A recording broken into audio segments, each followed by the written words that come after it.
Okay, so we went through my arguments, and you know, in my introductory speech, I said that there are good arguments for theism and there are no good arguments for atheism. Joseph does agree with at least the second contention. There are no good arguments for atheism. He says you can't prove a negative, and the burden of proof isn't on us. And you know, at first he says there's not a system, and then he says that atheism is meant to free us up from religion. So I don't understand how you have something that's meant to do something, but yet it's not a system. And his main argument seems to be tonight that I don't like God, I don't like Christians, I don't like church, therefore there is no God. That is an assertion, that is not an argument.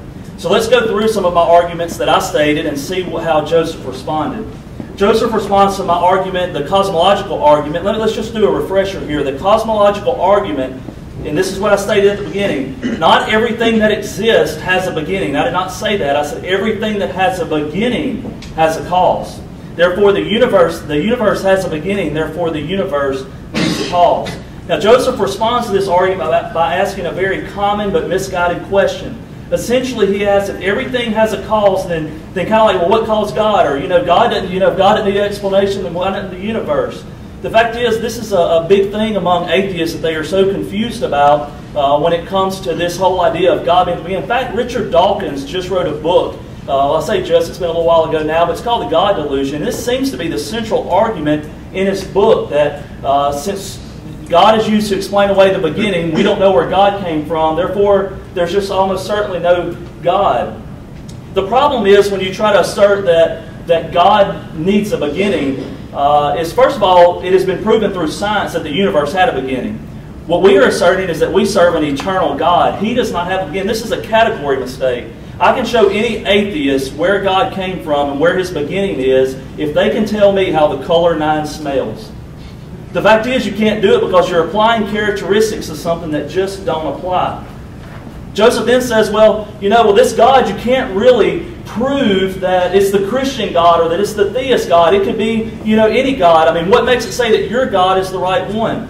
Well, here's one of the reasons, because if you just use some common sense and some reasoning, you can deduce several things about what type of creator would have had to have created the universe. First of all, it must be supernatural. If He created nature, He has to be supernatural, so that automatically rules out any polytheistic God, because polytheism states that there are no supernatural gods, that the gods that they serve are not above nature. And so that is automatically a wrong assertion there. He must be incredibly powerful. I mean, if God created the universe, then He must be powerful.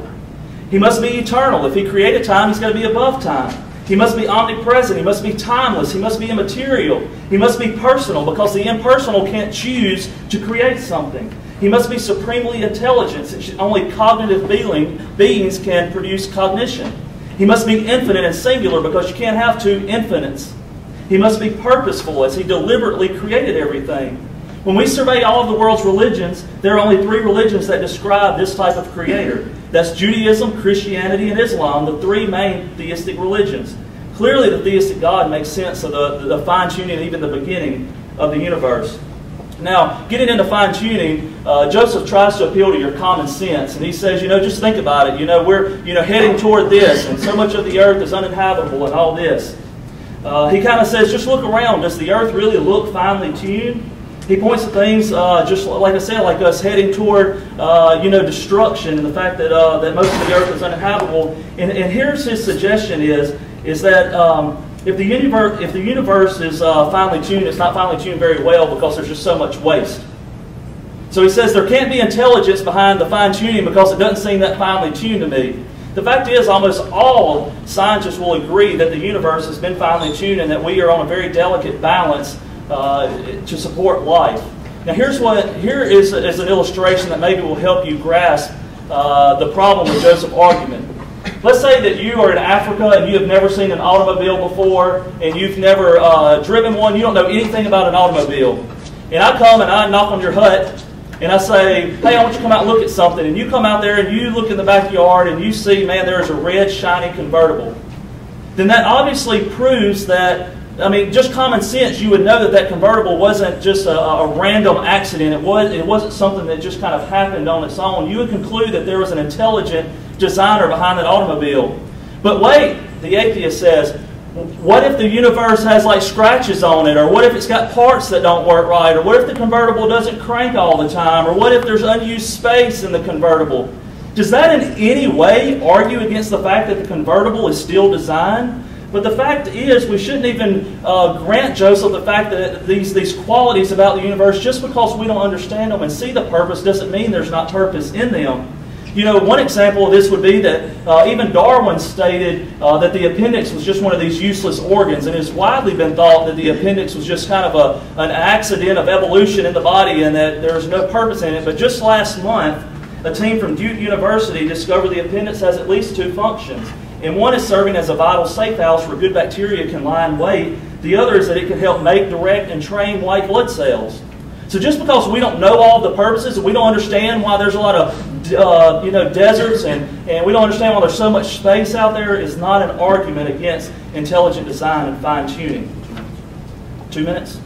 Then Joseph brings up this idea about Christianity or the Bible doesn't say anything against slavery. Well, first of all, what does atheism say about slavery? If that argument works against us, it works against him too, because atheists haven't said anything either. But the fact is that there is a lot written in the Bible about slavery, and not one of those verses supports slavery. It gives instructions about slavery. In essence, God doesn't say, I'm going to take you out of this world. He says, look, I'm going to tell you how to live in the world. And what he does is he gives instructions in the Bible about how to treat slaves if you have them. He gives you instruction about how to be a slave that would glorify God in your life. Then Joseph talks about this deal about, what about these eyewitnesses? And he claims to the corrupted text. I wish I had time to go in and defend the Bible and these accusations of corruption, but I'll just give him some eyewitnesses since he wants to know who are these eyewitnesses. First of all, we see that Tacitus narrates Nero's persecution 30 years after Christ. He describes how Christians were clothed in the skins of wild beasts and thrown to dogs. Pliny the Younger, Martial, and Marcus Aurelius wrote about Christians voluntarily submitting to torture instead of announcing their religion. Clement refers to Jesus' miracles and resurrection. Polycarp mentions the resurrection of Christ. Irenaeus relates that he heard Polycarp tell of Jesus' miracles. Ignatius speaks of the resurrection. Justin Martyr mentions the miracles of Christ. These are people who are very reliable and trusted historians and writers of this day. And so this isn't just like some Christians got together and made up this story. How much? 30 seconds. So the claim that we've just made up this story about the resurrection. By the way, he said the empty tomb and kind of, just barked at it a little bit, but he didn't give any explanation for it. He says it doesn't prove anything. I didn't just use the empty tomb. I said there was eyewitness testimonies, and also said that it explains the birth of the early church and how it came to be, the resurrection did. So in conclusion, I still haven't seen any good rebuttals to the arguments that I've made, and we still haven't found any good reasons why we should believe in atheism.